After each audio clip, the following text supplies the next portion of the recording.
8 arsye pse duhet të pini ujë të ngrohtë. Konsumi i rregullt i ujit të ngrohtë ose të vakët ofron përfitime shëndetësore shumë të mira për trupin.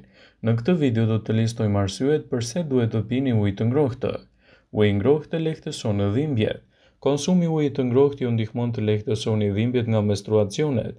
Nxehtësia e ujit të ngrohtë ose të vakët ka efekte qetësuese për muskujt abdominal, duke lehtësuar kështu dhimbjet në pjesë të ndryshme të trupit. Ndihmon me tretjen. Një gotë me ujë të ngrohtë në mëngjes largon toksinat nga trupi. Uji dhe lëngjet e tjera tresin gjithashtu edhe ushqime në stomak dhe ndihmojnë eliminimin e problemeve të tretjes. Përmirëson qarkullimin e gjakut. Parandalon plakjen e parakohshme duke hidratuar më mirë lëkurën tuaj dhe ndihmon në rigjenerimin e saj. Ndihmon për të rënë nga pesha, është e mirë për lëkurët e shëndetshme, gjithashtu edhe për flokët e thatë. Gjithashtu është një përzgjedhje shumë e mirë për të nisur ditën në ditët e vështira pas një trobitje të madhe.